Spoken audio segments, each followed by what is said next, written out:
This is Michelle Ruff, the voice of Jill Valentine, and when I'm not stranded on the Queen Zenobia, I listen to the Crimson Head Elder podcast. Can you see that area behind me beneath the red tinted sky? That is what's left of Raccoon City.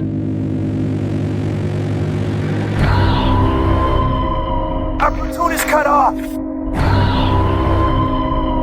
No survivors found. I'd rather starve to death in here than be eaten by one of those undead monsters! We're both gonna die. Wait, don't shoot! Down! I lost all my men because of her! All is lost. Cries of agony. Stars! Unity breeds power. Power is life. Biohazard. I'm Reva DePaula, the voice of Rebecca Chambers. Welcome to the Crimson Head Elder Podcast. I'm Ed Smaron, the voice, Barry Burton. Welcome to the Crimson Head Elder Podcast.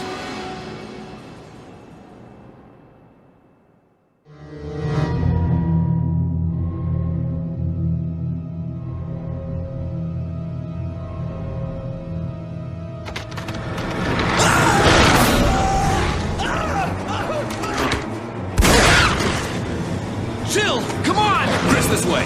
Make for that mansion!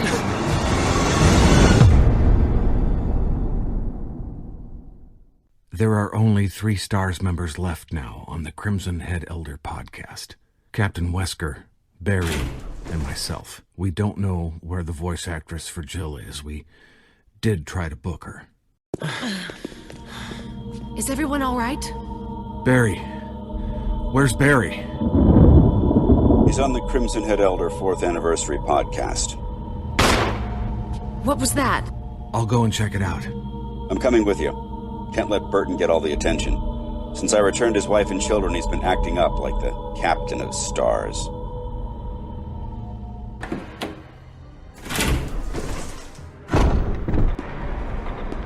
A dining room. Welcome to the 4th Crimson Head Elder podcast, and welcome to Joe Whyte, the voice of Chris Redfield, to Ed Smaron, the voice of Barry Burton, both returning, having exclusively starred on our previous podcasts, and to Peter Jessop, the voice of Albert Wesker, all 3 icons of Resident Evil, here to celebrate the site's 4th anniversary. We commence tonight's podcast in the Mansion Bar with an E3 exclusive live report. In the bar, myself, George Trevor, and the Crimson Head Elder podcast panel review and debate the premiere showcasing of Resident Evil 0 HD Remaster at E3, with our man on location, Chris Redfield's voice actor Joe Whyte, who, with his VIP pass, will report direct from Capcom's booth and the Resident Evil 0 stage. After Joe Whyte's E3 report, he joins Peter Jessop and Ed Smaron in the Mansion dining room for this evening's main attraction, an exclusive podcast interview with all 3 leading stars of Resident Evil Remake and Resident Evil HD Remaster. Our anniversary celebration ends with a rather special Crimson Head Elder podcast quiz, The Right to Be a God, when we will see which of our special guests listened the most in class to Mr. Mikami and thus knows the most about their character. Finally, a chance for Barry to unleash some revenge on Albert Wesker. Now, if you'll just head on past Ed Smaron, attending to a technical fault, and into the Mansion Bar for the latest Resident Evil news at E3. Blood. Let's just hope it's not Chris's.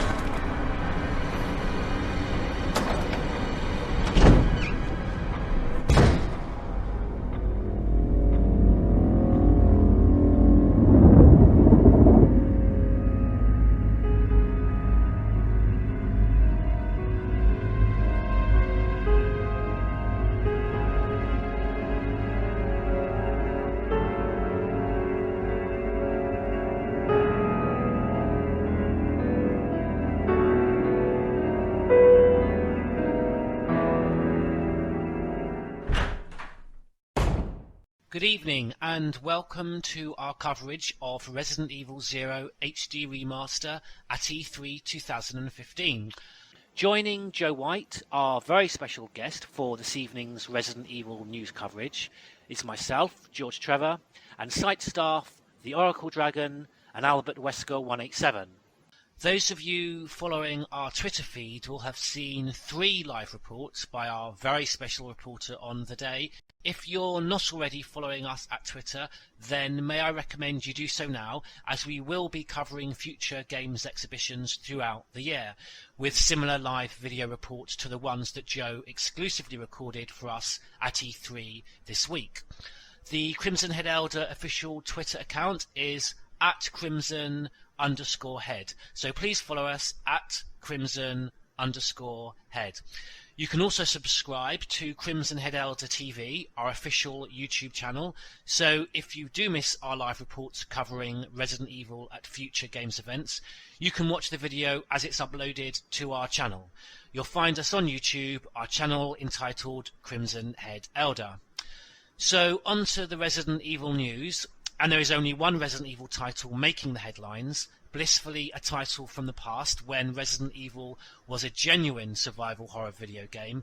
Resident Evil 0 HD Remaster will be released in early 2016, possibly March. And at the start of this week's E3 2015, Capcom brought us the first glimpses of the Ecliptic Express, brought back in glorious HD.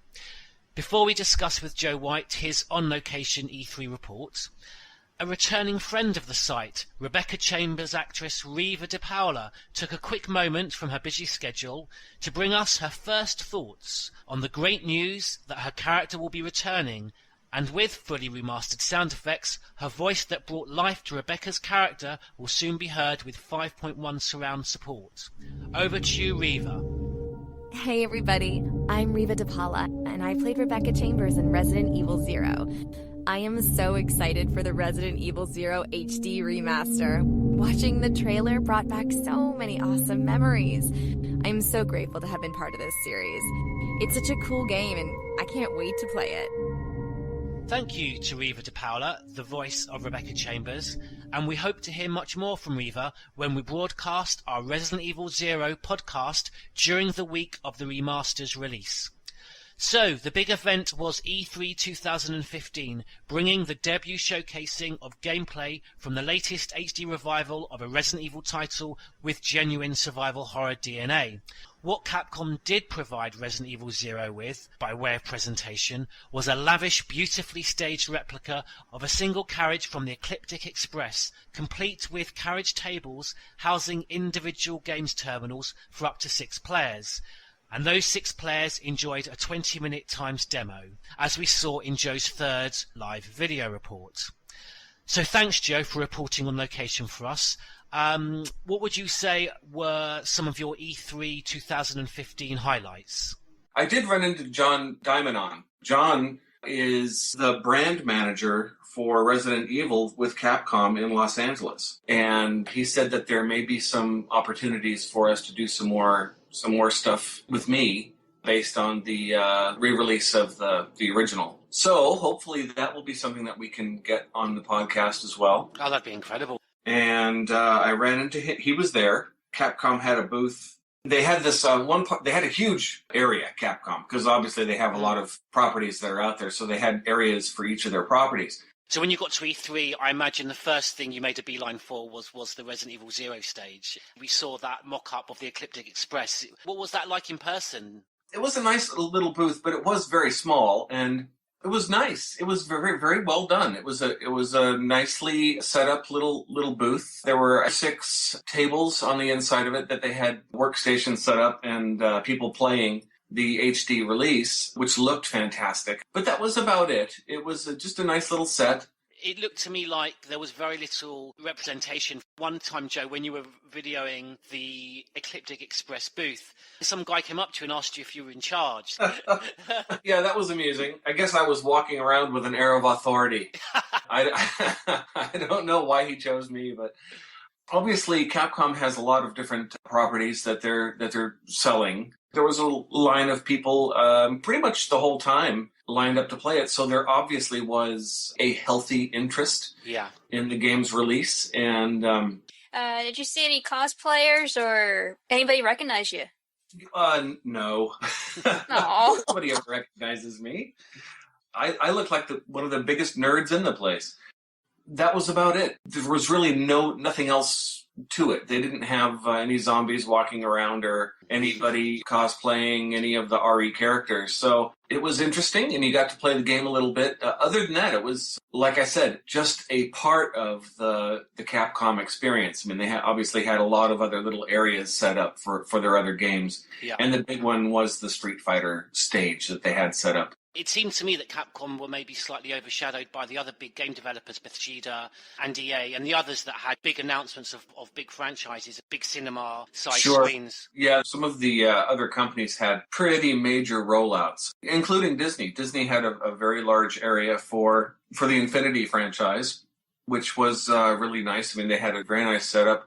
Several playing areas for different parts of their franchises. Part of Infinity is the Star Wars world. Part of it is from the movies. They have just started rolling in the Pixar characters. Disney Infinity is their game where you can use all of the characters from the entire Disney canon to play various different types of games. So the only exposure really there was just that booth that had been set up as the Ecliptic Express. Yeah, that was basically it. You know, I mean, it was nice, and it was on a main thoroughfare. It wasn't like they buried it. You know, they obviously are obviously putting as much effort into promoting the game as any of their other franchises. So I'm really looking forward to it. I was watching some of the people play, and it looks fantastic. Very clear, very crisp. The gameplay is exactly as you remember it. It's just like the re-release of my version. On the forums of Crimson Head Elder, a lot of the members were saying that Resident Evil 0 looks better than the remake. It does because, first of all, I think they were starting from a more advanced place. The graphics for Resident Evil 0 were better than the remake to begin with. I don't necessarily notice any difference in the sharpness or additional detail. The one main difference you have is that and being a modeler, you'll know more about this, Joe, there's a lot more free motion video, a lot more environmental effects that move. So you have these pre-rendered static backgrounds painted on in the background, but then within that, very few screens that don't have something moving in the foreground or the background. It may just be a window shutting backward and forward, or on the Ecliptic Express, when the train starts moving, you've got wine bottles shifting around. In terms of Capcom's other franchises, how did Resident Evil 0 fare in terms of exposure and platform that they were giving over to it? Because it did seem to me, like you mentioned, not having that big cinematic showcase, it did seem a little low-key. Yeah, because Capcom also had a really big trailer of Street Fighter 5, and I think most people were probably going towards that. It was a little low-key, but like I said, there was a line of people waiting to play the game. So the interest is there. Obviously, there were people who were familiar with the franchise and thought it was worthy of their standing in line to wait to actually sit down and play the game for a bit. Was there a buzz of excitement from the people playing? Did you feel that it was getting quite a generally good response? Oh yeah, absolutely. Now there were some hardcore people standing around there just salivating to play. No pun intended. Salivating like zombies to sit down and play the game. These are the original games, and there's a whole new group of people who are going to come in and play those. People who were too young to play them when they first came out are now going to be turned on to these games. So it's definitely going to widen the fan base for these games. Hopefully the response will lead them to make another game in the vein of the original games. That's what I'm hoping for. I hope it brings them back to where they came from. And with Shinji Mikami not being involved anymore, you're going to have to find someone else to bring that kind of vision to those games, and I'm not sure that person exists at Capcom right now. Unfortunately, we've not even had the consistency of just a single figurehead like Shinji, and I think that's been the problem, that there's always been, the teams have always shifted in and out of teams, different development teams, different directors. So unfortunately, in recent times, you've had a series that's felt like each individual game's almost been a standalone and a different genre to its predecessor. But the remake, the game that you were involved with, Joe, has shifted well over 1 million units. and the Resident Evil 0 HD has very much only come about from the success of that HD remaster that you were involved with. And now all eyes on whether they're going to make a Resident Evil 2 or Resident Evil 3 HD release.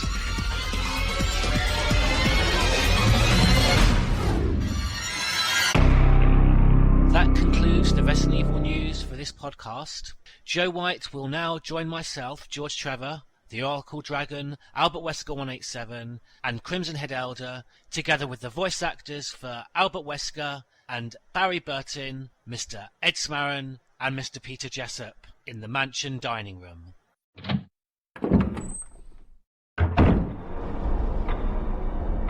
Good evening, welcome to our fourth podcast, a very special celebration for Crimson Head Elder's 4th anniversary.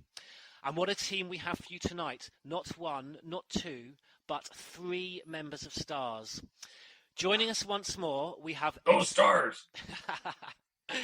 Joining us once more, we have Ed Smaron, beloved voice of Barry Burton, one of the most popular characters across the franchise, spanning almost 20 years. Again, generously joining us for the second time, Chris Redfield actor Joe Whyte. Hi there. Who also holds the prestigious mantle of Resident Evil title announcer from the start of each game. And last, but certainly not least, I'll be careful what I say. I can feel his cold, insidious stare piercing... Oh, Christ. That was quite unnerving.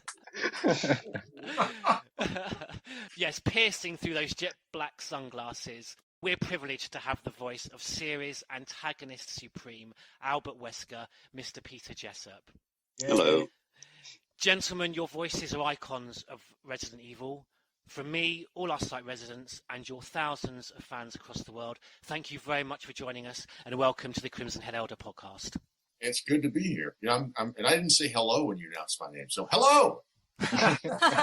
Got to get those in there while you can, Ed, because Paul never stops talking. No, I'm kidding. I'm just kidding.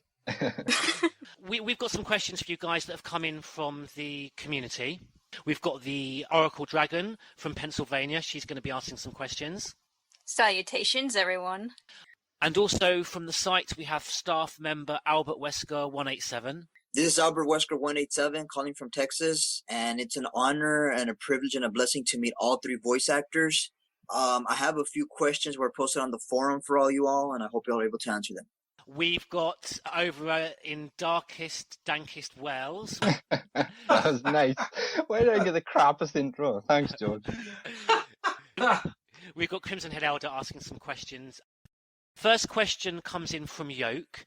And as Yoke's first question matches word for word the opening lines of ill-fated Robert Kendo, we thought we would get the man himself to ask it.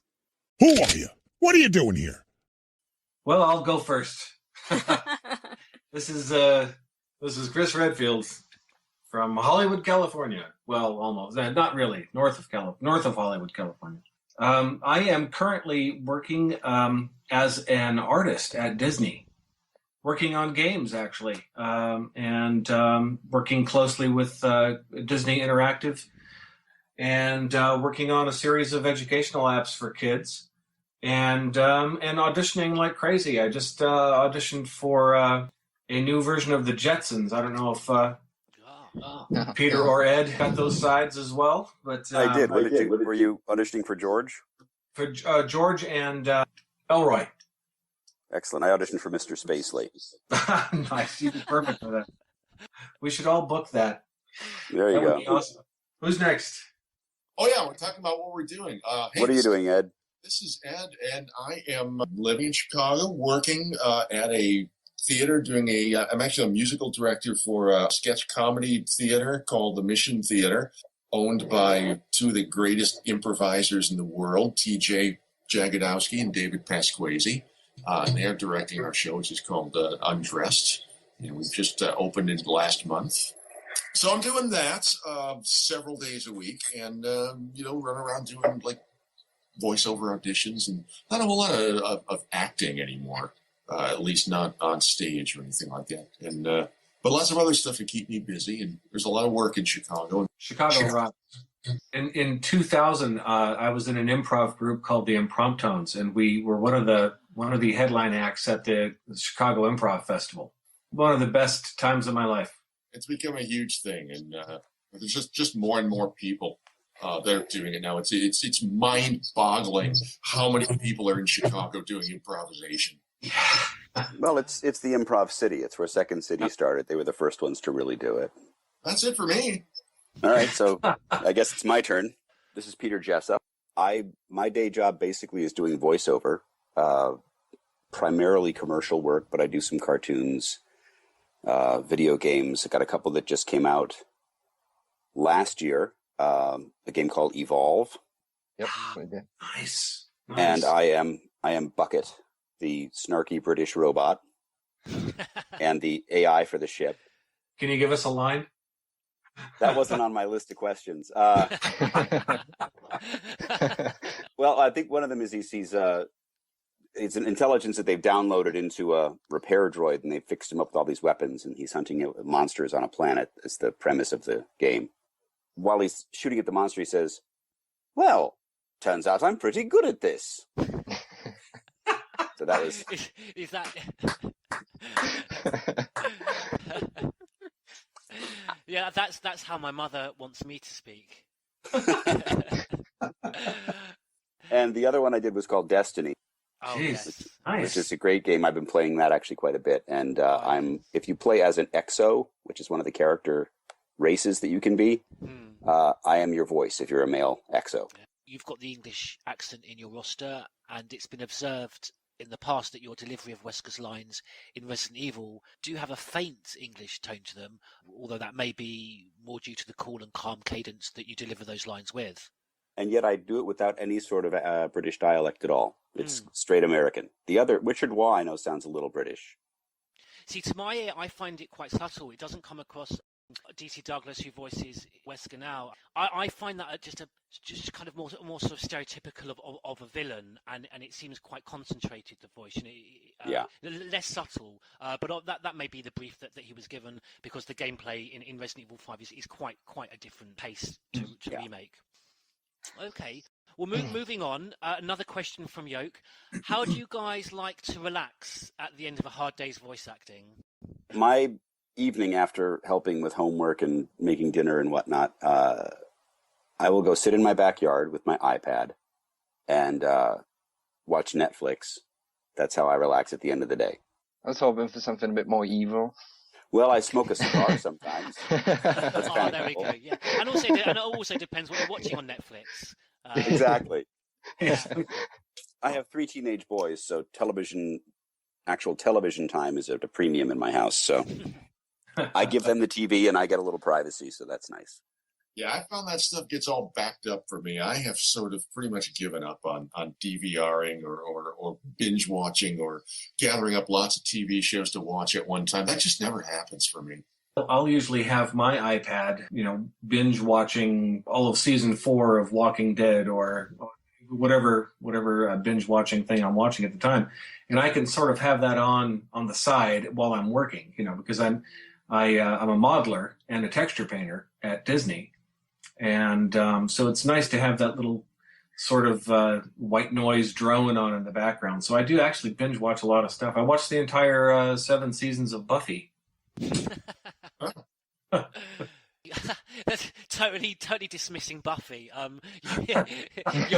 You're a Walking Dead fan. Oh yeah. And Orphan Black is my personal favorite right now. Oh my gosh, Orphan Black. Sometimes I will just sit around and play the piano. That is very fulfilling to my soul.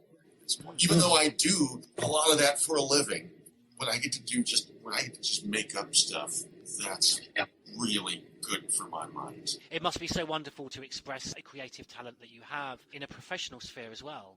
Yeah, and that's great, and it's great to have people there paying audience, listening and applauding and stuff, but even the stuff that nobody hears, it feels really good to me. Hey, Ed? Yeah? Do you play keyboards for musical improv?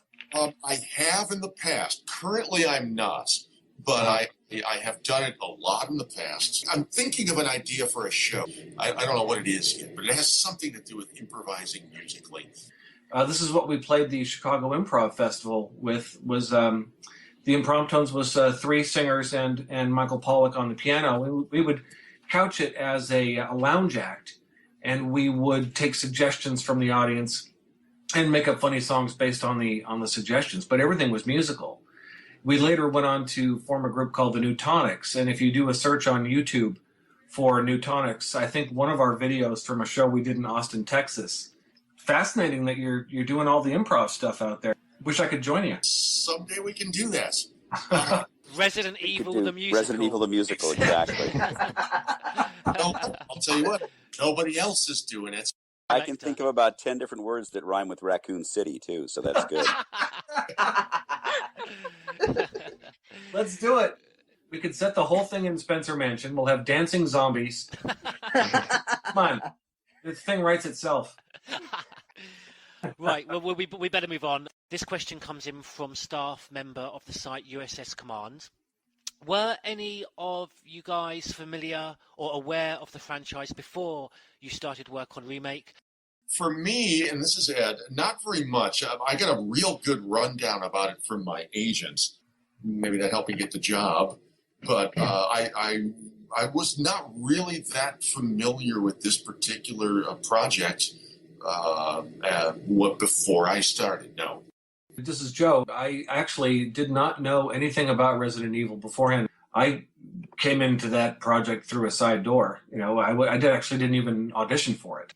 My wife was working as the office manager at Sound Deluxe in Hollywood when they were doing all of the sound there for the remake. And I happened to be there one day, and Carol, who was the casting person on the thing, said, "Well, you're an actor, Joe," and I had been doing acting at the time. She said, "Would you like to read for this part?" Basically, what they wanted me to do was try to voice match the actor from the '96 version, and I was able to match him very well. Our voices were very similar. That was how I got the gig. It wasn't Shinji Mikami, but there were 2 Japanese gentlemen from Capcom there, and they listened and liked what I was doing, and so they said, "Well, would you like this part?" And I just said, "Of course, so. Of course, a part's a part. I'll be glad to take it." Had no idea that I was stepping into such big boots. Do you have to remember what dialogue it was you read? Did you read the original, or was it the script for Remake? It was something to do with the big plant. What was it? Plant 30? Plant 42. Plant 42. Plant 42, yes. It was something with that scene. Okay. And so I did some of the lines, and then they also wanted to hear my ability to scream. Can you grunt? Can you yell? Can you breathe hard? Can you pant? Exactly.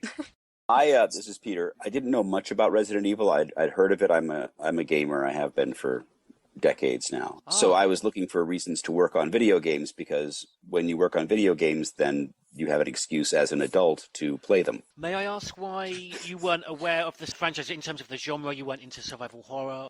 Well, at that point, video games were still very rudimentary. And the thing that intrigued me about this one, when I saw the initial copy to audition, they said this is going to be a very cinematic video game. I tend to prefer RPGs, that kind of thing.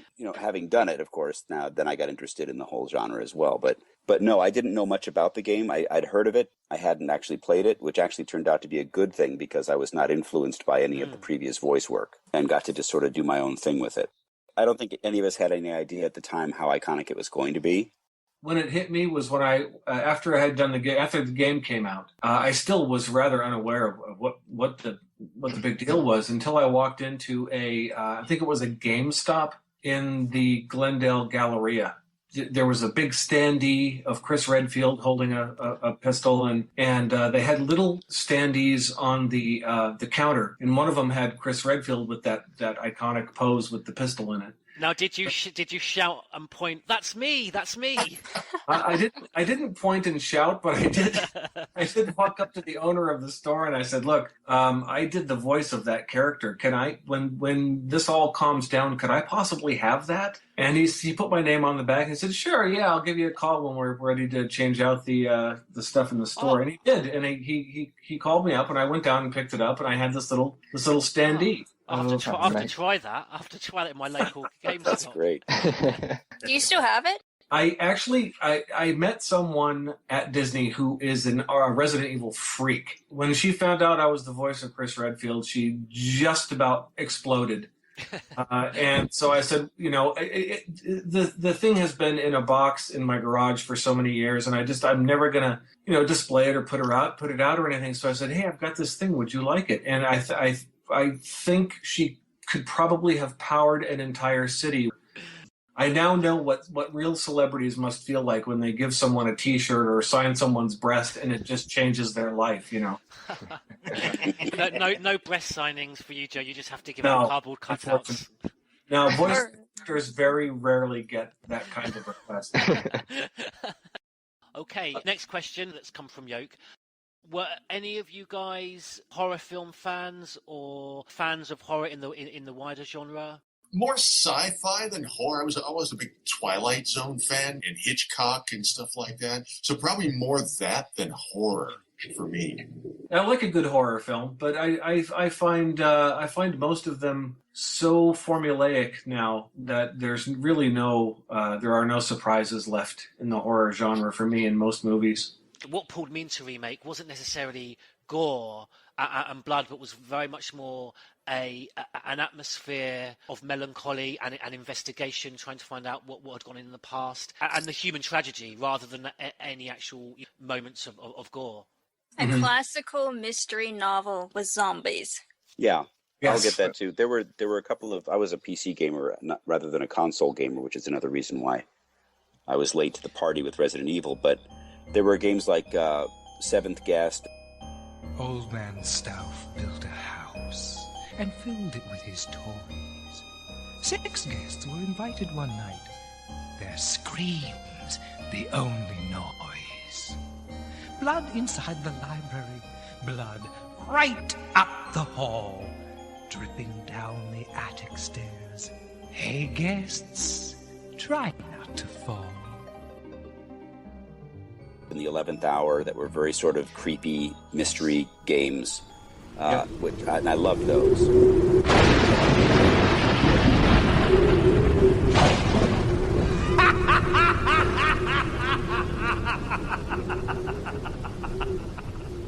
State police have called off the intense search for producer Robin Morales. Morales was researching a story about the famed haunted house, the abandoned mansion of Henry Stauff. Police have expressed concern that Morales' disappearance may be connected to a series of killings that have plagued the Hudson Valley this year. So far, 4 women and 3 men have been victims, fitting a pattern of homicide, and several others are missing. I'm a horror fan as well, but I like more like the psychological thrillers like Black Swan, Shutter Island. Those are the type of movies that I like because they play with the psyche a lot. I did enjoy what was the island one that you mentioned? Shutter Island. Shutter Island, yeah, I did enjoy that. I love movies where they're and this goes back, Peter, also to our previous conversation about Resident Evil. I like the psychological aspect of horror much more so than demons or like that. I like it when I love the twist in that Bruce Willis movie. Sixth Sense at the end when you suddenly realize that he's dead. I hope I'm not blowing it for anybody who hasn't seen the film. But oh man, spoiler alert. The thing that marks remake above really any of its peers and predecessors is the fact that it relies on the atmosphere rather than mindless shooting to get its thrills for the player. You're having to conserve ammo, and the pace is therefore slowed down, and you're actually having to think. Basically planning for your next move, like a game of chess. Yeah. One of the things I like about the remake, playing the remake, and I've played it, I don't know how many times now, is I find myself in situations, because I'm not a professional gamer. My gaming skills are rudimentary at best, but I like it when I find myself in a situation where I have 2 bullets left, and I know that the next thing that I have to do in order to move forward in the game requires me to fight some monster or whatnot, and I have to figure out how the hell I'm going to solve this one problem to get the next piece using what I have left. Usually it takes 15 or 30 tries to get past whatever the object is, but I like that. I like that didn't work. What do I do now? Let's see. What if I run around this way and shoot, whatever. Yeah. You should try Last of Us, Joe. I think you'd enjoy that game. I love Last of Us. I played that. There you go. Yeah, it's great. This question comes from James Marcus. He would like to know if any of you guys had known each other prior to working on Resident Evil, or maybe you'd worked on other projects before, or even since. I just met all you guys for the first time tonight. Nice to meet you, Ed. Well, Peter and I had dated, but we didn't really know each other until... Oh! Actually, Joe and I met at the launch party for the relaunch of the remake a few months ago. And that was a very interesting evening. Yes, it was. We were there, and essentially nobody at the party knew who we were, because they never said, "Hey, everybody, look, it's the voice of Wesker and Redfield." We were not pointed out. They had a little table set up for us. They treated us well, and They John treated us very nicely. Very, very nice people. The place was packed to the gills. You could hardly move through it. To their benefit, they had us in the very front room as you entered, and it was so loud that I had asked if we could move to a quieter area. So they moved us to the back, and my one chance at celebrity, and Peter blew it. I'm sorry. I'm sorry, Joe. Yeah, I was hoping that they would let us do some lines. That they would give us a little bit of script to do live, because I think that would just be hysterical. Yeah, that'd be fun. Was there anybody else at the party from the game, or was it just yourselves? Well, Richard was there too. Yeah. I thought you meant Richard Wall was there. I was like, yeah, really? that's what. Yeah. I forgot about him, and I was thinking about Richard from the game, and Joe voiced him too. So. Yes. Richard's voice in the game is basically just Chris Redfield with a hernia. You. Chris Redfield, Alpha Team. We're here to rescue you. Richard, what the hell happened to you? Chris, this place... Get your team out of here. Demons everywhere. Don't talk. He seems to have been bitten by a poisonous snake, but the size of the bite mark is huge. It's not just any ordinary snake. Take my word for it. He needs serum. I left it in another room. I'll go get it. Please hurry. Hold on. I'll be back.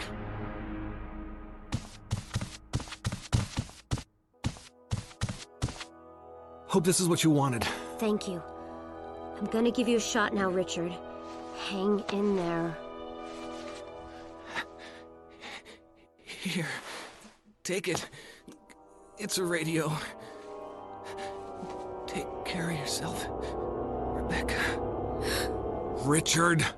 It's good that the Oracle Dragon mentions Richard, because that brings us on nicely to the next question. It's going to reference the disparity that you may have between character, background, backstory, biography that you would receive if you were playing Albert Wesker, Barry Burton, Chris Redfield in film, even in a TV drama, compared to what you may receive, what little you may receive, voicing these characters. These aren't one-dimensional video game characters. You talk there about Richard Aiken, a very minor character, so minor in fact that, Joe, all your brief is effectively make him sound different to Chris Redfield. And you were surprised when we told you what a huge backstory such a side character has in terms of letting his sister down, and how that's referenced in the gameplay when he feels responsible for other players because he felt that he let his sister down previously. What, if any, background information, biographies were you guys furnished with your characters to then allow you to imbue them with these character traits? I don't recall getting any sort of backstory. We did get a chance. I got a chance to read through the full script before I recorded, so it gave me an idea of who the character was. But initially, I didn't realize that I was the villain. I thought I was just the team leader. So all of the early scenes with Wesker being the team leader, that's just me being the team leader. Well, that's it. That's fascinating because a lot of people will reference that, your fans, why they particularly may prefer earlier versions of Wesker maybe than latter versions, is that cool calmness that doesn't give it away when betrayal happens towards the end. It's not obvious from the start because there isn't that sort of stereotypical sneaky villain that you know. Huh. That's really interesting. I'm going to have to go back and play it now. Did you record in sequence? I think we did, yeah. Yeah, I think we did too. So I'm going to be interested to go back now and play it and listen to how your performance evolved. Interesting. I was not given anything other than the previous guy's recording, but they said, can you voice match this? And that was basically my job, was to be this officer or this agent, whatever the STARS agents are, in this horrific situation. So I just played to that. And it was after doing the voice for a while, they gave me a lot more latitude. At one point, they finally said, we like what you're doing naturally as opposed to trying to voice match all the previous stuff. So just go ahead and be yourself and do the character the way you want to do it. And Joe, do you remember whether you were asked to voice match with the Chris Redfield character from Code Veronica X or from the first Resident Evil? The first Resident Evil. It seems a little different for me. What I remember is that it was less of a voice match than it was kind of a voice replacement. I think that they wanted someone else to bring a little something different to this thing. And they might have given me a little background in it. I don't remember getting a whole lot. I will say that Barry is the kind of character that I used to get auditions for anyway, like on camera and theater. Barry! What is it? Look out! It's a monster! Let me take care of it!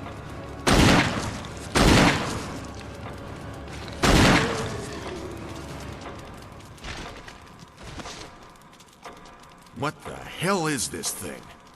I found Kenneth killed by this thing. Let's report this to Wesker.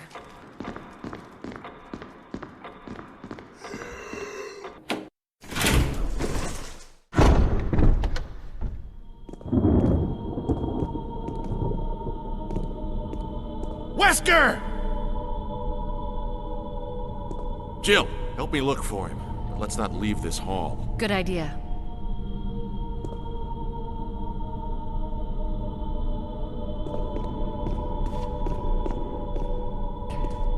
Any luck, Jill?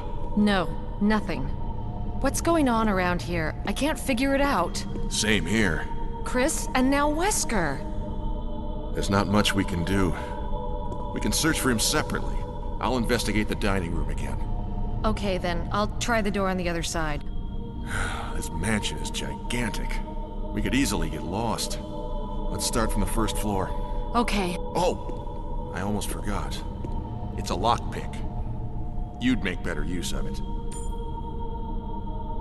Listen, if something happens, let's meet up in this hall. Got it? Okay.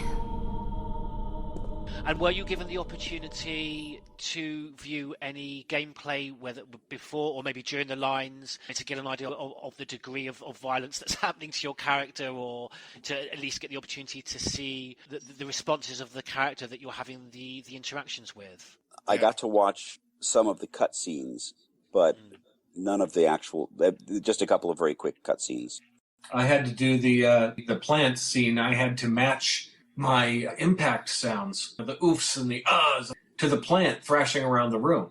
There's that sequence where Chris gets picked up by the plant and tossed around the rooms. They had that animation playing on a TV screen, and I had to match my impact sounds to the animation that was there. Rebecca! It's no use! Roots are in the basement! You can... take that file!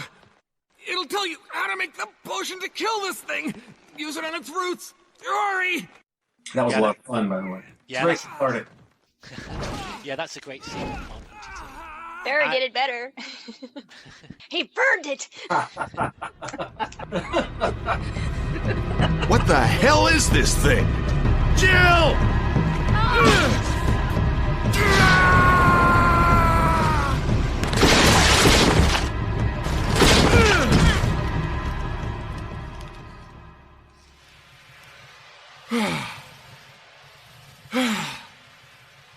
was that?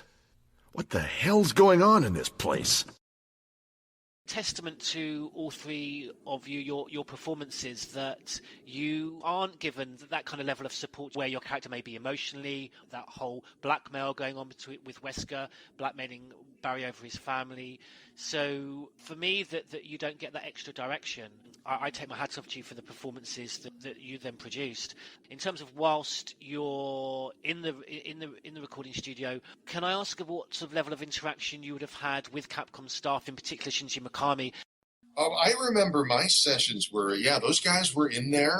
What was that woman's name? Carol? Yes, Carol Rougier. She was there, and there was a lot of dialogue between the Capcom people.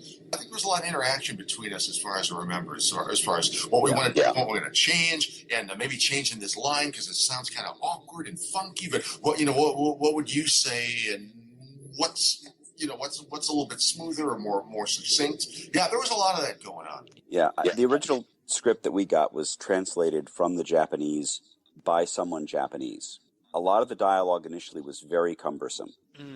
Part of Carol's job, and to her credit, she stood up for a lot of it, was to try and make it sound as American as possible. Well, she did a good job, because there are references to the previous game that you guys are taking over from being almost B-movie-esque, with some quite awkward pauses and silences. But it's interesting to know that perhaps with that interaction that you had from the directors, that Capcom were trying to maybe imbue more integrity, but a bit more of a serious tone than came across in '96. Well, they did. They wanted to make it more cinematic, and they were very specific about that.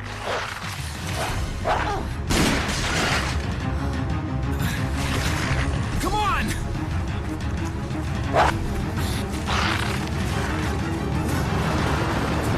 Hey, Brad! Where the hell's he going?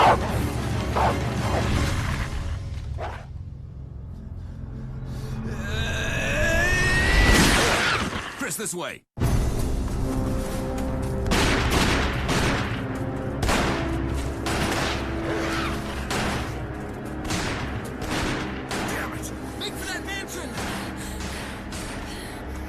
Well, those are my questions. Albert Wesker 187, you're up. The first question asks, what were some of the greatest challenges you all faced during your portrayal of these characters? Not knowing all that much going in, I think a lot of it was, I don't want to say on the fly, because I got a lot of direction. I guess the challenge was getting this stuff the way they wanted it, because it seemed like a very important project that they really wanted done in a specific way and really wanted to come through for them. I'm going to say that was my biggest challenge. I agree. I didn't even get the script before we started recording. I had a few minutes to look over what the lines were that were coming up next. And so developing a character over that time, I had a very short period of time to think about what I wanted to do with the character. At first, I wasn't even given that latitude. And once they said, we like what you're doing naturally, just go, just do what you want to do. I had to make some fast decisions as to who this guy was to me. Of course, at the same time, you have to hit the direction. And it really was kind of a game of telephone. The guys who were in the booth from Japan would talk to Carol, and Carol would interpret that and tell me in the booth what they wanted to hear. And so it was really kind of a secondhand, Carol did a great job of interpreting. In retrospect, I have an idea of what I was going for as more of an everyman, stuck in a crazy situation than a superhero. Again, the guys from Capcom were very specific about what they wanted, so they took their time with it. One of the things that makes your delivery of Chris's lines contextually works better for me is the fact that he wasn't Captain America storming in there, however experienced he was as a STARS team member. This was quite a unique situation for him. You're our footsteps through the mansion, and so I think it would almost break the tension if there was too much confidence in your voice. I agree. You don't want to go on. There's no reason to go on this journey with someone that is going to win. Resident Evil 6 is so cinematic and such a hero story. The way Chris is presented in Resident Evil 6, you pretty much know that he is a superhero going into this thing, and that his job is more taking care of his men than it is wondering whether Chris is going to make it through. And I think that takes away a certain amount of the tension for the player. Jill, come on! Chris, this way! Make for that mansion! There are only 3 STARS members left now. Captain Wesker, Jill, and myself. We don't know where Barry is. M. Greg asks, if Chris knew more about Albert and why he is the way he is, would his opinion of him change? They never really got to sit down and have a conciliatory, non-confrontational conversation. If there are any comic fans among you, I'd be able to compare this to the end scene between Batman and the Joker in The Killing Joke. That's a very existential question. That is a level of psychology that we just don't get into. We never really, as actors, have the luxury of the amount of time to sit down and discuss backstories and things, especially in video games. Now, you might do something like that with a film, and certainly with, I think, with a play, you would definitely spend time doing that. You would actually spend time doing a lot of other exercises to develop your backstories and your relationships with other characters. But in video games, I have never had that opportunity to actually explore the psychology of the character. It's pretty much go. But I think, just thinking about who I was as Chris Redfield and what I tried to bring to the character, I like to think that he would maybe change his opinion a little bit. He seems like my Chris Redfield is a thinker. I think he's a bit of a philosopher, if you will, and I think that he would at least listen to Wesker's story, and try not to prejudge.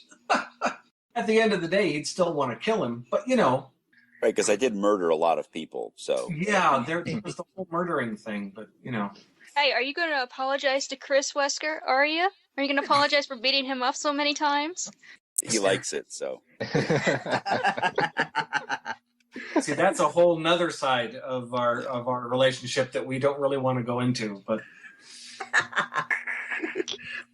Did you approach your roles with the belief that you would be voicing these characters over a series of more than one game? I sure did.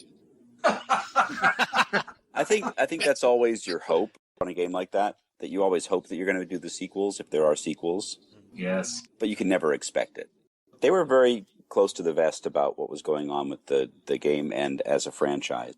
In fact, we weren't told, I believe at the time, that this was a direct remake of the original Resident Evil. I had assumed that this was another installment of Resident Evil. I actually did know that they were remaking it. I remember them saying, this is a remake of the original, because they had spoken, they said we're redoing this because the previous voiceover was less than what we had hoped. Were you the only actor that was played his character's previous incarnation in the 96 version? Peter and Ed, you weren't shown your character's previous portrayal, were you? I don't recall. I don't believe I was. I don't think so. What did you feel about other voice actors taking over your respective roles, and can you discuss the reasoning behind these decisions? I would like this opportunity to tell Peter Jessop he nails a cool, detached character of Wesker with his calm yet authoritative, distinctive tone. I wish Capcom had stayed with Peter for Resident Evil 0, and this was also asked by Nemesis.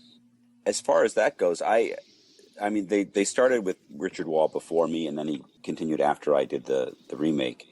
I was never really told why. I've had people ask me in the past, why didn't you do the other games? And the main reason is they never asked me. I would have been happy to. When DC was approached to play the role of Wesker, they gave him, they played him a voice clip of me and a voice clip of Richard Waugh and said, can you combine these two voices? He called me and he said, I'm reading for the role of Albert Wesker in Resident Evil. Is that okay with you? And I laughed. I laughed at him. I was like, come on. This is a business where people get recast all the time. Yeah. And you can't hang on to any particular character that you've played. I think DC has done a wonderful job. I think he's a very talented guy. He's a good friend of mine. And so I told him, I said, absolutely, go for it. And can you take away one doubt of me that I've been having? Because I heard some rumors circulating around the internet, Mr. Jessop, that when you did your voice for Wesker, that you put marbles in your mouth to make it sound sweeter. He's not the Godfather. Yeah, I was going to say, I did not, in fact, put marbles in my mouth, no. That's the craziest thing I've ever heard. Yeah. I got to try that now, though. That sounds interesting. Do you have any I was marbles? just going to say, what websites are you visiting, David? It was in Resident Evil Wiki. I mean, I visited a lot of Resident Evil websites, and that's when I heard about the marble thing. I was like, Well, it's not at Crimson Head Elder, I can tell you no, that. it's not a Crimson Head Elder. You can file that under urban legend. Yeah. We'll update Snopes.com tonight with that one. Wesker! Thank you, Barry. Well, what do you know? Oh, don't blame Barry for everything. I hear that his better half and 2 lovely daughters will be in danger if he doesn't do everything I tell him to. Wesker, you're pathetic. Well, you shouldn't worry too much, dear. You'll be free of all this anyway. Why eliminate stars? Believe it or not, that's Umbrella's intention. You're just a slave of Umbrella. Smart girl. But I think you misunderstand me. The things you mention are nothing. I'll burn all of them along with this entire laboratory. Barry, go up on the ground and wait there. Barry. You gotta love Barry. He must really be afraid of Umbrella. You and Umbrella took his family. You bastard. Oh! Umbrella? Well, I used some carrots and sticks to cow him, but it had nothing to do with Umbrella. I just used Barry for my personal interests. Though both you and Barry seem to think I was following Umbrella's orders. What? What are you planning? I guess it's time for show and tell. Another question from M. Greg. What does Ed think about his character's portrayal in Revelations 2? Well, that's a tough thing to answer. It's somebody else doing a job, and I'm not a guy who can critique someone else's work. Jill. Barry, I heard someone talking.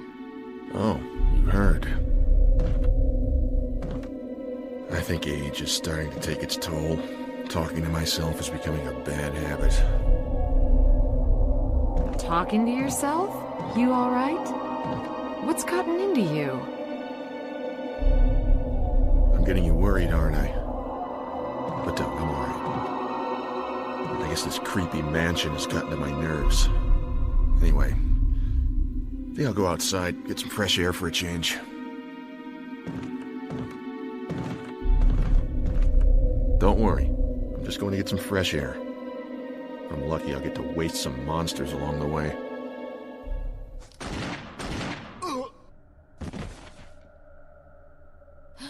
Barry! Forgive me. No, you're not to blame. It's Umbrella and Wesker. Even if it meant my family, I couldn't bear turning my back on my friends again. Shit! Here's the next question. This is for Mr. Whyte. How do you feel Chris's voice has changed over the game from original to Resident Evil 6, or has it stayed the same? Oh, it's changed a lot. He's much more of a superhero now. And I think that's the direction that they wanted to take the game. Even the difference between 5 and 6. 6 is very superhero. 6 is very The Rock. And I think that's wrong. I don't agree with that direction. But again, it's not my game, of course. But why put that guy in a situation where he's just going to kick ass and take names and nothing could hurt him? If you had continued to play Chris in further games, what direction would you have liked to see his character's personality and storyline take? Well, I would have liked to see him remain a human being. He would certainly come away from the Spencer Manson experience a much wiser STARS agent. Having dealt with all the stuff that he dealt with at the Spencer Mansion, he would certainly be changed as a person. I think it seems to me that all of those experiences that he had were the first time that he was having those experiences. I mean, even the prologue going into it, was that there were stories in town of at least a dozen families being murdered and the corpses were eaten. So it was all kind of new to him at that point. I would like to think that he'd come away a little more prepared, maybe not so easily shaken. I could see a potential storyline where the upper management at Stars doesn't believe him. Because the mansion's blown up, all the evidence of all this stuff is blown up. That they wouldn't believe him when he says, I saw zombies, I saw Crimson Heads, I saw these crazy things. It could be also a storyline where he has to now fight to prove his credibility. He has to establish proof that he went through the things that he went through. I would like to have seen the character remain a human being, remain a viable person in the real world, as opposed to becoming just another kind of run and gun superhero.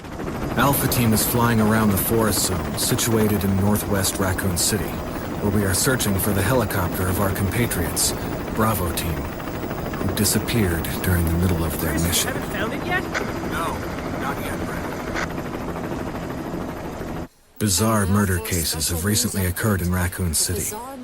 There are outlandish reports of families being attacked by a group of about 10 people. Victims were apparently eaten. The Bravo Team was sent in to investigate, but we lost contact. Look, Chris! Bravo Team's helicopter was a derelict. Save for the remaining body of Kevin.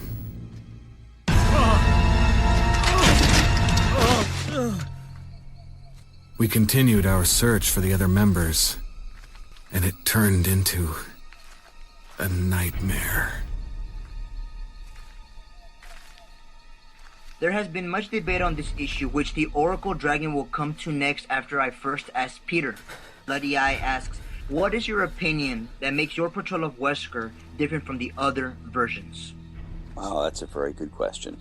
The way I looked at Wesker when I started the character was that he was sort of a no-nonsense, kind of paramilitary cop kind of guy, and really sort of played him that way the whole time. Obviously, as it goes on, you find out that there's a dark side. There's an undercurrent of something going on, and that he's manipulating Barry and doing all kinds of nefarious stuff. But I think that the byline for the way I wanted to play Wesker was that he doesn't lose his cool. There's no screaming. There's no big displays of histrionics. He was a very calm, kind of cool character. Those are all my questions, and thank you to all the voice actors for answering them. There's a lot of interesting answers, and now, the Oracle Dragon. This is the Oracle Dragon. I'm from the United States, lost somewhere in the middle of the woods. It's a great pleasure and honor to meet you guys with 3 memorable characters. And here at Crimson Head Elder, we have questions for you, and I want you to pay attention, because here comes the first one. Albert Wesker is played masterfully by you, Peter, who has the 3 C's, cool, calm, and collective. Did you think this cadence for Albert Wesker would have been the most suited instead of the angry, obsessive, and obnoxious version of Wesker from Resident Evil 5? Which, without the 3 C's, had no mystery to his presence? That's really hard for me to say, because I didn't write or produce 5. It wasn't really anything that I had any input into. I think they're actually very different games. Yes. And I think the way we did Wesker for the remake suited that game very well. I think that the series has sort of evolved into a more of an action adventure series than the sort of the psychological thriller series that it was early on. Yeah. And I think the way we did Wesker for that was much more suited to that. He's also gone through all kinds of genetic manipulation and it's affected his personality quite a bit, I'm sure. Well, considering Chris keeps getting in the way of things, he gets really angry. Yeah. Wesker! Another question, and it comes from Ray Redfield. Chris, this might be your cousin. And for Peter, this is to you. She asks, how do you feel about being responsible for bringing to life the most iconic antagonist in the Resident Evil series, possibly in the whole genre of survival horror? I loved playing Wesker. It was a lot of fun. He's a great character. When I first saw the video images of Wesker, with the slicked hair and the sunglasses on in the middle of a dark mansion in the middle of night, I was like, okay, I get it. This guy's too cool for his own good. So that's kind of what I tried to do. Another question I have is, the rivalry between Chris and Wesker, why do you think it's so captivating? I think part of it is that, initially, particularly in the remake that Joe and I did, it starts out that they're on a team together. Wesker is Chris's commanding officer, and I think Chris kind of looks up to the guy. Yep. And the level of betrayal that he feels, when he finds out what's been actually going on, I think that level of betrayal, I don't know. It's I'm trying to figure out how to... It really is. It really is, kind of a mythological betrayal in terms of I don't mean to get all screenwriting on you here, but the hero's journey, Wesker's betrayal of Chris is rather epic. I think in terms of Chris's arc, from he starts out, and Wesker shoots a dog for Chris. I mean, he kills one of the dogs that's about to bite him. So of course he trusts Wesker. He's maybe even a little bit of a father figure, perhaps. Yeah. He's got him. He's been training him. So Chris obviously feels that he could go to that Wesker's got his back, that he is his mentor, and in the standard hero's journey, there is a period in any hero's story where the mentor dies, and then the student has to go on, has to complete his life without his mentor anymore. And I think that those moments are there as well. I mean, after Wesker gets torn apart in the laboratory, now Chris is thrust into a new role, and that is not as the son anymore. He now has to become an evolved being whose mentor betrayed him. I think that's a fundamentally interesting thing for humans to see in any story. Wesker.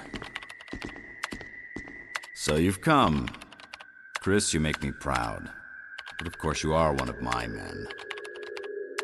Thanks. Since when, Wesker? I'm afraid I don't know what you're talking about. Since when have they been slipping you a paycheck? I think you're a bit confused. I've always been with Umbrella. And stars were umbrellas. No, rather, my little piggies. The Tyrant virus leaked, polluting this whole place, and unfortunately, I had to give up my lovely members of Stars. You killed them with your own dirty hands! You son of a bitch! No. Oh yes, dear. Just like this. Becca! Don't move! You... I don't think you want to die just yet. I have something that's of some interest to you. Alright, final question. Do any of you have a particular inspiration or someone you look up to? Peter Jessop and Ed Smaron. Gotta give them all love. Let's all group hug. Well, I mean, there are icons in this industry, obviously. Mel Blanc was early on hugely influential. He basically created character voiceover. Out there right now, there are a couple of very important voiceover people. Jim Cummings is great. Yep. Bill Farmer. Yeah, Noel's good. What do you guys think of Nolan North? I know Nolan North too well to look up to Nolan North. Yes. I'm older than Nolan North, so. Rob Paulson is one of my heroes. Rob is great. I actually have a stuffed Pinky doll that Rob signed the ears of. When my wife was working at Sound Deluxe, Rob used to come in to do voiceover all the time. And so she brought my Pinky doll in one time and asked him to sign the ears. and he did, and he called and left a message on my answering machine saying, "Hello, Joe. This is Pinky calling. I realize I'm speaking to an adult male, but enjoy your doll." And, I'm a big fan of Rob's. Yeah. And those are my questions. We're going to move on to Crimson Head Elder, who has more questions, and hopefully he won't bite your head off. Hi, this is Crimson Head Elder. I've got some questions for you that were posted at our website. If you could change one thing about your character, such as personality, style, costume, or background, what would it be and why? I think Wesker would be better as a brunette. That's just... Did you feel the need to change or improvise any dialogue depending on the context of that particular scene? Yes, there were several lines, actually, that we had to discuss. One of my favorite lines, and I had a very long, had a long discussion with the directors from Japan about the line that I say to Barry, "Don't be a hard dog to keep under the porch, Barry." And when the line came up, I said, I understand what the line means, but I've never heard that before. And they said, "Oh, no. It's a very common American expression." And I said, "It is." Okay. Oh, really? And I said, there's got to be no, we want you to say it. That's the line we want you to say. I said, okay. And it actually became my favorite line. And I remember when I got a copy of the remake, the re-release of the remake, I got so excited to play it when Jill's eavesdropping and hears him say that line. I was like, yes, there's the line. So that's my favorite line. No, that wasn't part of our deal. Like I said, I have my orders. But it's not necessary to destroy stars. Don't be a hard dog to keep under the porch, Barry.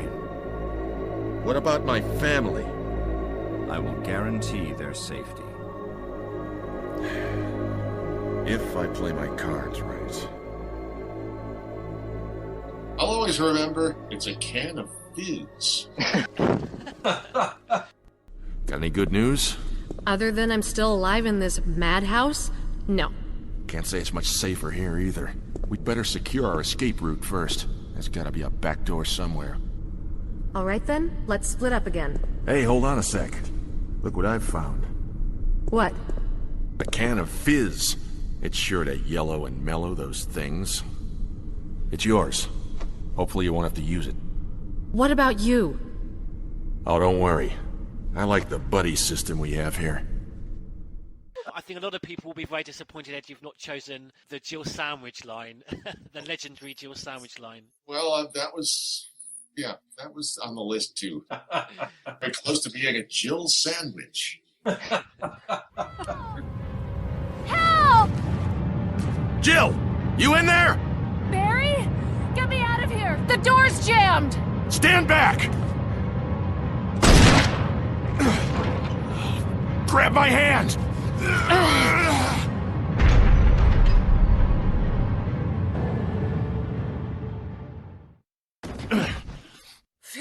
Barry. That was a close one. A second late, you would have fit nicely into a sandwich. Really? Thanks. But Barry, didn't you say you were going back to the dining room to find other clues? I'm glad and all, but why are you here? I just had something I wanted to check. Anyway, we should get back to searching for Wesker and Chris. Thanks, Barry. I owe you one. Don't mention it.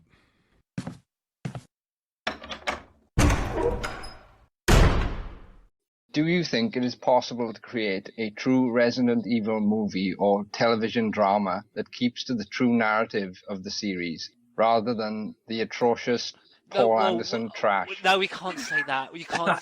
Sorry. It's there, man. I read off a I script. know. Sorry. It is true. You know it is. No, I know. That's my fault. I should have.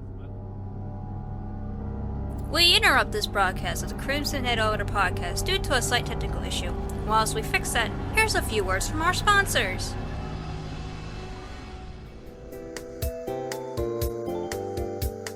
Adraville from Umbrella, quick and fast relief. From Operation Raccoon City. Are you suffering from constant itching and the urge to devour human flesh? You need Sasparin from Umbrella, the common cure. May cause genetic compatibility with Ouroboros and mild drowsiness.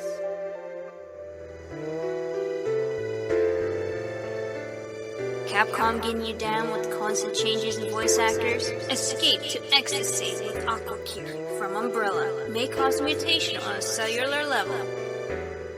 We now return our listening residents to the Crimson Head Elder 4th Anniversary Podcast. Back to Peter Jessop. I think it's absolutely possible to make a film version of this. The only problem would be, of course, everyone knows the plot now. So the surprise ending of Wesker being the bad guy is not really a surprise anymore. Good point. As far as the reveal of Wesker ruining the movie, I feel like in remake that didn't hurt the game in any way whatsoever because we already knew it from the original. As far as that also hurting the game, I feel like there's been plenty of remakes of movies out there where they've had certain major plot twists, and those movies haven't been hurt either from the original, even though they've kept the plot twist. Particularly horror films. Yeah, exactly. Particularly horror films. You got Evil Dead as well and Poltergeist, yeah. They've got certain elements in them from the original movie, and they also use it in the remake. I think fans will know going into it that that's obviously going to happen, but I don't think it'll hurt the movie in any way. Who would direct? Well, you may well ask, Joe, and what better way to find out than to champion the one among you with the most Resident Evil knowledge as having the right to be a god? Well, at the very least, you can direct our new Resident Evil musical. But now we present the Crimson Head Elder podcast quiz. What do you know about Ouroboros? How was the T-virus leaked? Why did it contaminate both the lab and the mansion? As well as a train almost 3 miles away? What can anyone do? What do you think you're talking about? You must know about the G-virus. I don't remember anything. Who did I kill? What's been going on? What are you talking about? I have only one question. I will reveal what I know. The right to be a god. That right is now mine. Welcome to the Crimson Head Elder quiz, the right to be a god. Of course, there was absolutely no way we would allow these three legends of stars to leave our mansion without an opportunity for revenge. We have Barry seeking revenge from Wesker, Wesker seeking revenge from Chris, Chris seeking revenge from Wesker. I may need Jerry Springer to help me co-host this. Just be glad there's no folding chairs. Yeah. Would the first member of Stars please step forward? Who are you? What are you doing here? I'm Joe Whyte. I'm the voice of Chris Redfield, and Chris Redfield is my area of specialty. Right, question 1. Prior to joining Stars, Chris enlisted as a fighter pilot in the US Air Force. However, in 1995, he was unceremoniously discharged. Why? A, due to his personality, his views often opposed to those of his senior officer. B, his severe bouts of vertigo. Or C, he was caught having an affair with his older female flight instructor and then went off the rails a bit after his best friend and radar intercept officer died during an ejector seat malfunction. You might recognise that as the plot to Top Gun. That was a very misunderstood moment in time, actually. That whole ejection was caused by me eating snacks in the cockpit. I think the correct answer is A. You are correct, yes. The answer, yes. Due to his personality, his views often oppose those of his senior officer. Yes. Question 2. During Chris's short-lived career with the Air Force, which other members of Stars did he serve with, later to recommend he join the elite force? A, helicopter pilot and rear security Brad Vickers. B, backup man Barry Burton. Or C, vice captain Enrico Marini. I think it was Enrico, wasn't it? I'm afraid I don't know what you're talking about. No, the correct answer is B, backup man Barry Burton. Oh, sorry, Barry. Your third and final question. In 2003, Chris and Jill travelled to a remote village in southern Russia to investigate the presence of which creature infected with the T-virus? A, liberated circus bears. B, wolves. C, meerkats. It was, oh gosh. I think it was D, conservative right-wing. No, I'm kidding. It was wolves. Wolves, that is the correct answer. I'm rocking this. Joe Whyte, the voice of Chris Redfield, you scored a total of 2. Would the next member of Stars please step forward? Who are you? What are you doing here? Peter Jessop, the voice of Albert Wesker. My subject is Albert Wesker. Your first question. Which co-founder of Umbrella did Albert assassinate in 1998 with his co-researcher William Birkin? Was it A. Edward Ashford, B. James Marcus, or C. Oswald E. Spencer? I'm going to go with A. I think you're a bit confused. I'm sorry, Peter. The correct answer, and this is portrayed in the game Resident Evil 0, is James Marcus. Question 2.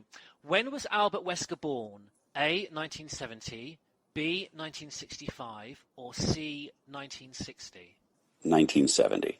I'm afraid I don't know what you're talking about. Oh. The correct answer, and I was surprised that he was this old, it is 1960. He's the same age as Barry. He was born at the same year of Barry in 1960. Wow. Come on, Peter, you didn't know that? I didn't know that. That's some pretty obscure trivia. Your third and final question. In December 1998, 3 months after Raccoon City's destruction, Wesker led an airstrike on Rockfort Island in the pursuit of which former Umbrella employee, now the human host of a new variation of the T-virus? Was it A. William Birkin, B. Alexia Ashford, or C. James Marcus? It was Alexia Ashford. You are correct, as portrayed in the game Code Veronica X. Peter Jessop, the voice of Albert Wesker. Those are your 3 questions, and you got a total of 1 correct. Wesker! On to you, Ed. Okay. Ed's going to kick our butts. Would the final member of STARS please step forward? Who are you? What are you doing here? Hi, I'm Ed Smaron. I am the voice of Barry Burton, and my specialty subject is Barry Burton. Your first question. Barry has 2 children. Which of these is not one of them? A. Moira, B. Polly, C. Bert. C. Bert. That is correct. There is currently no Bert Burton in the series canon. It's a great name for a car dealer, though. Bert Burton. Come on down to Bert Burton Chevrolet. On to question 2. Barry joins the Elite Force STARS under what speciality? A. Tactical Ops Specialist, B. Combat and Firearms Specialist, or C. Communications Specialist? I believe he's a specialist in weapons, so whatever B was, that's my answer. B. You're answering Combat and Firearms Specialist. That is correct. Woo-hoo. Your final question. In Resident Evil Revelations 2, Barry undertook a lone mission to an unknown, isolated island in order to free his daughter Moira from a bioterrorist kidnapping. Which series' main protagonist was captured alongside Moira and ultimately helped Barry defeat her captor? Was it A. Leon S. Kennedy, B. Chris Redfield, or C. Claire Redfield? C. You're answering C. Claire Redfield. That is the correct answer. You've done your homework. Well done. Oh. There's a second round we're going to come to now. But I'm in the lead, right? We currently have Ed in the lead on 3, closely followed by Joe on 2, and we have Wesker unusually behind on 1, with Peter on 1. That's what happens to bad guys. They lose. Okay, on to round 2. This is an open round during which I'll individually read out 5 iconic lines from your Resident Evil dialogue, and it's first to their buzzers to identify each famous line with the character that delivered it. You all have your own personalised buzzers. Each one consists of an iconic line from your own Resident Evil dialogue. On entering the mansion, whose perceptive first words were these? Not your ordinary house, that's for sure. My little piggies. STARS, Wesker. That was Chris. I think you're a bit confused. Wesker, you've become senile. STARS, Redfield. No, that was, Jill? I'm afraid I don't know what you're talking about. So the only one left to buzz in is Ed. A can of fizz. STARS, Burton. I don't remember saying this, so my answer is Wesker. That is the correct answer. Wow. Not quite your ordinary house. That's Wesker. Can you feel him judging you in the background, Peter? It was 13 years ago, don't forget. Yeah. It's understandable. It's okay. On to the second. Who among you is the budding chef with cannibalistic tendencies and utters the immortal line, "That was a close one. A second late, you would have fitted nicely into a sandwich"? A can of fizz. STARS, Burton. Oh, Ed, that's Barry. That is correct. I cannot tell you, Ed, the controversy there was in Revelations 2. It was Claire. It was Claire. Yeah. And it's so out of context. It's just ridiculous. On the clip that I remember that you sent me, I remember in the comments somebody made a mention of that. They said something like, "What? No Jill sandwich?"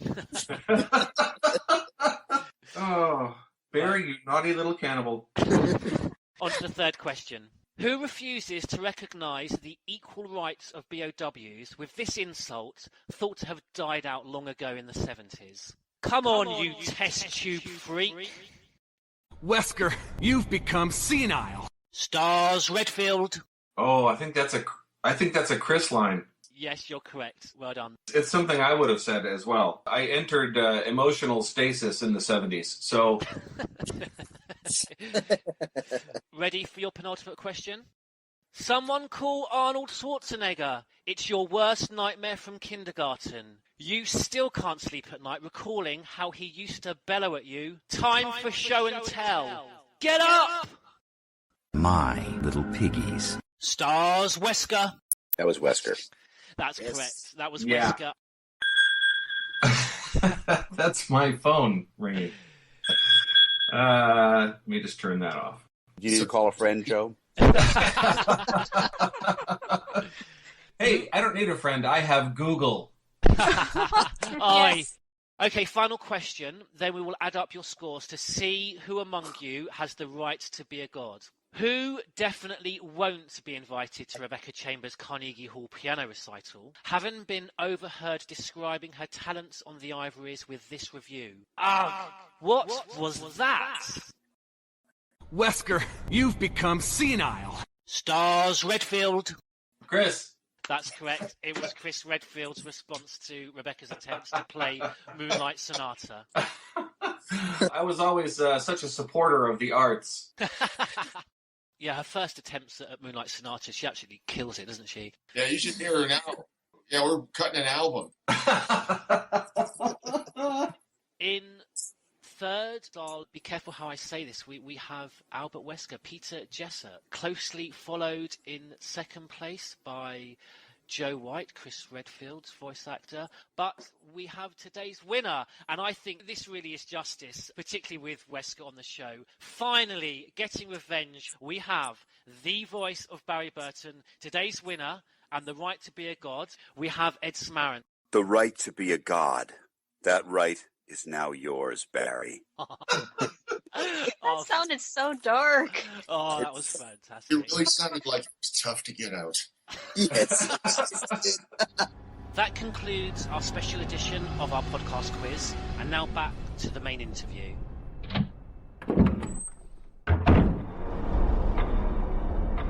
Joe, you're a video gamer. How do you feel about the current increase in downloadable content and online non-story games? I play World of Warcraft and Steelhorse on the Paranold server, if you'd care to join me. World of Warcraft just barely has enough story for me. It's still pretty much about, you go and kill, you still have to go kill 15 of these and 10 of these and get the object. That's pretty much all there is. I mean, the reason I play World of Warcraft is as an artist, I love what they do with the environments. It's just a beautiful, and I could run around. Sometimes I do. Yeah. I just get on my flying horse and fly around the world in World of Warcraft because it's just really, really gorgeous. One of the highlights and the pleasures of playing the remake is those pre-rendered backgrounds that are like, sumptuous paintings that really, for me, imbue the game with a history. It makes your mind wonder about the history of that mansion. Being sucked into that environment is a huge part of the game. Oh yeah, the atmosphere is one of the major characters to me in Resident Evil. And the music, it's so well done. If you want to talk about the downloadable games, I mean, the entire industry is moving to a where there are no discs, there are no books, there are no solid, tangible assets. Everything is digital. And a lot of people are not crazy about that. They like to have a hard copy of it. So sure, yeah, and companies don't want you to have that. It's cheaper, and they can maintain control over their product. You never really buy software anymore. You don't buy software, you rent it. Even when you own a product, you're still, the company is still constantly accessing, downloading updates and fixes, and There's so many games now as well where like Dead Space 3, you actually have to pay to see the full ending. Ugh. Peter, I noticed that you have done a lot of VA work in the sci-fi video game genre. Is there any reason for this, or just pure coincidence? There is a reason for it. I enjoy playing those kinds of games, and as far as voicing video games, it's not my main line of work. So when I do a video game project, it's got to be something that I enjoy, and so I usually will do games that I know I'm going to play. So that's the main reason, and I enjoy, the sci-fi role play or strategy games are the kinds that I really enjoy playing the most. Are there any roles in your careers that stick out for good or bad reasons in both the film and video game medium that you are most proud of? One of my favorites was the Lord of the Rings series. I did a couple of those. And you were Gimli, weren't you? I was Gimli in one, and I was also, what's his name? One of the elves, the narrator of the thing. I think it's called, it's the Lord of the Rings, Return of the Witch King. If you look on YouTube and look at that, I'm the narrator, and that was one of the elves. And it was just, one of my character flaws is that I'm a complete Anglophile. I'll swap with you. I'll come and live in California. Everything British, everything Irish, Scottish, Welsh. I've always loved those accents. I just love the accents. So to get to do, Gimli, nobody tosses a dwarf, and all those voices was just such a great pleasure for me. That's the one thing I love about doing voiceover is I get to play characters that I would never ever be cast as in live action. That's the great thing about it. I always say I can always be a leading man. That's a great... with voiceover, yeah, I could. Never without it. Ed, one of the things I liked that I saw the announcer at, I don't know if I'm dating it correctly, a 1950s American football game. That was actually 1960. That was a movie called The Express. I was the announcer for the 1960 Cotton Bowl. You've got a perfect voice for that. Is there any roles that stand out in your mind, Peter? I think the ones I enjoyed the most. I got to play Superman, Justice League Adventures, and the Vision in the Avengers: Earth's Mightiest Heroes, the series. Those are both kind of cool. And I got to be the voice of Mayor McCheese on an episode of 30 Rock. They had me do the Tomorrow and Tomorrow monologue from Macbeth because it was the Mayor McCheese as Macbeth sketch over the closing credits. That's one of my favorites. That is classic. Are there any video game characters you would love to play or think the role was made for you? Gosh. Yeah, I've just been pretty happy with the ones I got to do, actually. I'm happy just to get any kind of work at all. Well, that concludes all the questions we have. So now it only remains for us to thank the voice actors for their time and efforts to celebrate Crimson Head Elder's 4th anniversary. I am the Oracle Dragon. We want to thank you all for joining us. Thank you for coming onto the podcast. This is Albert Wesker 187. It was a blessing to meet every single one of you, and I'm humbled that I got a chance to meet you all. Thank you so much for everything you've done. And as a particular thank you, we've got for you some of the fans who'd like to say something to you about their appreciation for your professional work in Resident Evil. Over to the fans. One, respond. Wesker? Once, chains. 3. None says. Wave. Woods outside the mantle.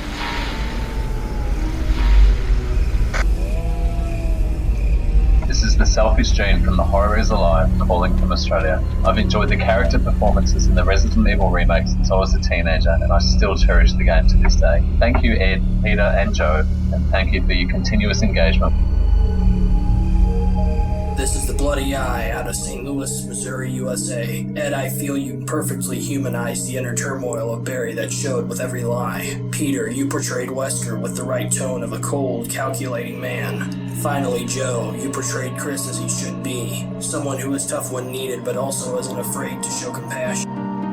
Hi, this is Ense from Quebec. I think Ed, Joe, and Peter made an amazing work bringing back our favorite characters from Resident Evil 1, and in my opinion, they're the best actors to play Barry, Chris, and Wesker. This is USS Command from Kentucky. I love that Wesker's betrayal had greater impact due to Peter playing the role with a coolness that encouraged trust. With Barry, I love that the doubt and worry you could hear in Ed's performance as Barry's conflicted emotions built up as the game progressed. Joe Whyte's Chris was not overwhelming. Sometimes it was calm and almost soothing when talking to Rebecca, which perfectly matched the atmosphere of the mansion. Hello there, this is Victor from Tijuana, Mexico. I'm just wanting to congratulate all three of you for your great job in the game. You made the characters sound realistic and true to themselves. Great job. Hi, this is Monique Alves from ResidentEvilDatabase.com. I'm a huge fan of Joey Whyte's work because he is such a great human being. I love Peter Jessop as well. They are great voiceover actors. I just love those voiceover actors. They are the best people in the world. So thank you for this amazing work. Hello everyone, I'm Ray Redfield from Malaysia. I personally love the natural flow in Joe's voice. While voicing Chris, it ultimately brings Chris to life. Peter's remarkable expression as Wesker is one of the most iconic antagonists in the world of survival horror games. I admire Ed's outstanding performance as Barry. He's one of the most lovable characters in Resident Evil. You guys are amazing, and you guys are important in giving life to those characters. Hey, this is Rob McGregor from Resident Evil Fan and New Blood. I'm a massive fan of Joe, Peter, and Ed's work in the remake. One of the best and most consistent pieces of voice acting ever for the franchise. Unfortunately, I know you guys didn't get to repeat the roles, but I hope you take something away from the fact that we know when they recast the roles, they've played you guys as the samples for the new voice actors to match. So if that doesn't tell you anything about how good Joel did, then nothing will. Cheers, guys. This is Michael Chandler from Resident Evil Center in Spain. The world of this free actor is fantastic, for the simple fact of being part of the best Resident Evil for me. Resident Evil Remake, the best. So good work, it's free actors, and remember, Umbrella is behind everything. Hello, this is Neptune, one of the founding members of Project Umbrella. I'd like to say how great all three of you did. Each performance, in my view, had differing qualities. Ed, your role as Barry, extremely meaningful and quite deep. You could sympathise quite well with the personal anguish that Barry was experiencing, manipulated by Wesker. Talking of which, Peter, you had extremely hard shoes to fill. Wesker is easily the most iconic character from the Resident Evil franchise, and I feel that you brought your own gravitas to the role. Joe, your portrayal as Chris Redfield, I think, is underestimated. The role of Chris Redfield may, on paper, seem to be quite an easy role in that he's just your typical all-action hero, but there's far more to him. As the game progresses, you've been able to bring the realism of the realization of what's happening to quite a complex character. Well, I hope I haven't embarrassed you guys, because I know you're modest. I better shut up, because you may just want to say something with regard to that little montage of love that we provided for you from the fans. I just think it was great to hear from all these people all over the world who are fans and that enjoy all this work and have followed things along all this time. And it was great to be reminded of that.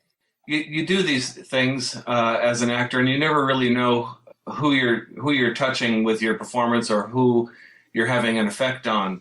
And it's always gratifying to have someone say, hey, you did a good job. That's mostly all we want as actors, is just to know that we did something creative that other people enjoyed. And you know, that's why I became an actor to begin with, was because I like entertaining people. I like to see people smile. I like to make people laugh. And that's, you know, it's always nice to get a little bit of what would you call it, support.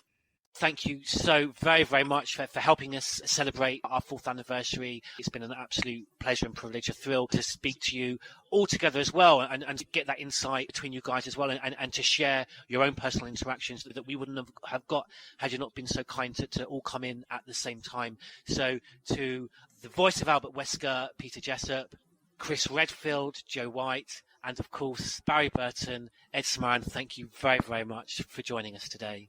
It's great to hear your voice for the first time. It's really nice to meet you.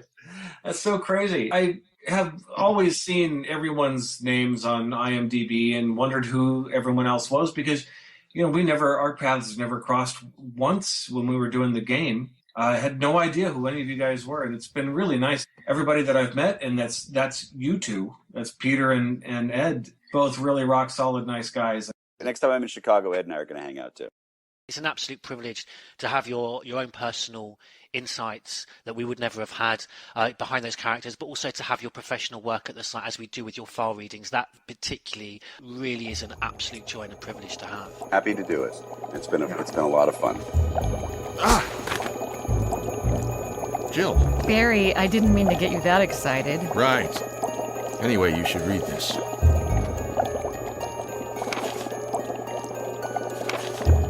Researcher's will.